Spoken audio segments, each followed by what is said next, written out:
हे guys, very good morning. मैं आ गई हूँ आप लोगों के लिए लेके इकोनॉमिक्स से एक मोस्ट इंपॉर्टेंट टॉपिक जो किसी भी एग्जाम में पूछता है। इग्नू में तो पूछता है और आपको नेट गेट किसी प्रकार के एग्जाम में ये पूछता है। किसी भी स्कूल का किसी भी यूनिवर्सिटी का पीएचडी एंट्रेंस टेस्ट में भी इस टॉपिक से क्वेश्चन पूछता है। तो आइए देखते हैं।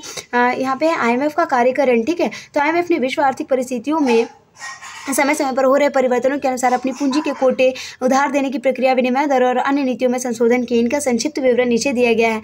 ओह सॉरी, यहाँ पे तो इंग्लिश में है ही नहीं। रुकिए, मैं इंग्लिश वाला भी लेके आती हूँ, उसके बाद देखती हूँ, ठीक है। अब आ गया है इंग्लिश हिंदी दोनों में, तो पढ़ने में मज़ा आएगा। चलिए पढ़ते हैं।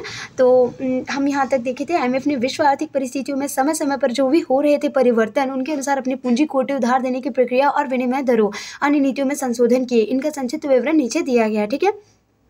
तो वित्तीय संसाधन, कोष की पूंजी में सदस्य देशों का कोटा, सोना बेचने से प्राप्त राशि, GAB तथा सदस्य देशों पर उधार शामिल है। सामान्य लेखा होता है जब कोई देश कोष में शामिल होता है और उसका कोटा नियत कर दिया जाता है, जो उसके अंशदान के लिए उप कोटा और उनका निर्धारण करता है।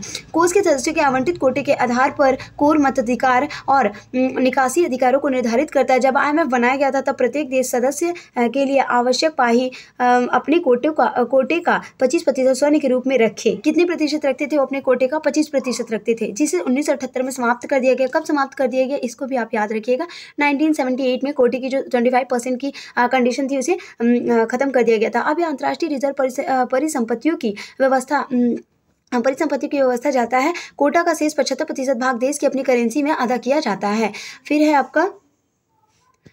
आपका कोष की वित्तीय आवश्यकताओं को पूरा करने के लिए हर 5 वर्ष के बाद कोटे का पुनर्निरीक्षण किया जाता है। कोष की जो भी वित्तीय आवश्यकता है, जितने भी पैसे फाइनेंशियल लोगों को नीड्स रहता है, उसका पुनरीक्षण किया जाता है और उसे समय समय पर बढ़ा दिया जाता है। कभी ऐसा लगता है कि जितना उनको मनी दिया जा रहा है वो सफिशिएंट नहीं है, तो उसको क्या किया जाता है कि समय समय पर बढ़ा दिया जाता है, इंक्रीज किया जाता है, ठीक है। परंतु कोटा तभी बढ़ाया जा सकता है जब कोष के सदस्यों को कुल मतदान शक्ति के 85% बहुमत से प्रस्ताव पारित हो। कितना प्रतिशत ये भी याद रखिएगा। तो 85% बहुमत से प्रस्ताव पारित हो, मतलब अगर 100 में से मैं बताती हूँ आपको, 100 में से 85% लोग एग्री होने चाहिए कि हाँ, इसको कोटा का राशि दिया जाना चाहिए, तब जाके ही ये पास हो पाएगा। ये कंडीशन रहता था, ठीक है।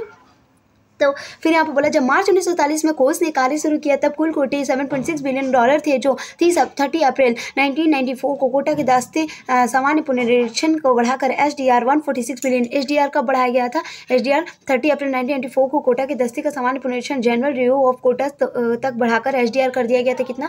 146 बिलियन कर दिया गया था। यह वृद्धि सदस्यों के कोटे में 50% वृद्धि की गई थी। 11वां पुनरीक्षण जो मार्च 1998 में कब जब पैदा हुई थी, ठीक है।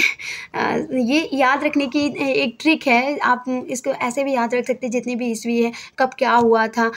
तो ये तो डेट मुझे याद रहेगा, 1998 में जब मैं पैदा हुई थी तब कार्यान्वित हुआ था। उसके अंतर्गत कोष के कोटे का 45% बढ़ाकर SDR 211 बिलियन कर दिया गया था, ठीक है। तो 211 बिलियन कर दिया गया था। अब इस प्रकार कोष के एक मेंबर देश का कोटा उसका कोष को अंशदान संसाधनों भी की भारी राशि सदस्य देशों के कोटा से प्राप्त होती है। उसकी सापेक्ष वोट देने की जो शक्ति है, SDRs का आवंटन कोष से उधार लेने की सीमा को निर्धारित करता है। यह मेंबर को वोट देने की शक्ति प्रत्येक मेंबर को 250 मूल वोट देने के अतिरिक्त हर SDR में 1 लाख के लिए वोट पर आधारित है। जब कोई नया मेंबर कोष में शामिल होता है तो उसे कोटा प्रदान किया जाता है, जिससे कोष के कुल संसाधनों में वृद्धि होती है। कोष का उधार लेना। फिर है कोटा अंशदानों के अतिरिक्त IMF सदस्य को सोना बेचकर अपना कोष बढ़ाता है। यह सरकार, केंद्रीय बैंकों अथवा औद्योगिक देशों की निजी संस्थाओं से, अंतर्राष्ट्रीय परिशोधन बैंक से और सऊदी अरब जैसे OPEC देशों तक भी उधार लेता है। अब हम इंग्लिश में देख लेते हैं। इंग्लिश में क्या है आपका? Working of the fund. The IMF has revised its capital quotas, lending procedure, exchange rates and other policies from time to time in response to change in world economic condition. The brief description is given below. Financial resources. The fund capital is consisted of quotas of member countries, proceeds from the sale of gold, gab and borrowing from member countries.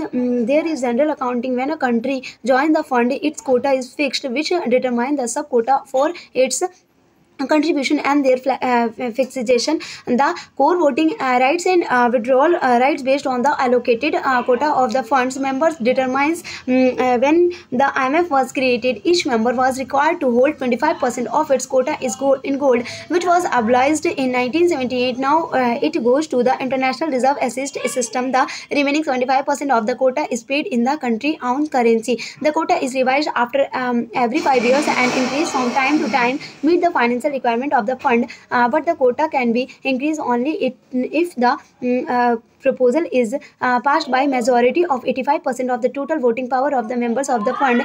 When the fund began operating in March 1947, the total quotas were SDR 7.6 billion, which was increased to SDR 146 billion, and general review of quota on 30 April 1994. This increase has been done by increasing the quota of member by 50% under the 11th revision, which was implemented in March 1998. The fund's quota was increased by 45% to SDR 211 billion. Thus, the quota of a member country of the fund, its contribution to the fund, the bulk of the resources are derived from the quota of the member countries. Its relative voting power determines the allocation of SDRs and limits on borrowing from the fund. The voting power of member is based on vote for every SDR 1 lakh in addition to the 250 basis votes each member has. When a new member joins the fund, he is assigned quota from which is fund of the total resources fund borrowing in additional to quota contribution. The IMF argument is fund by selling gold to member.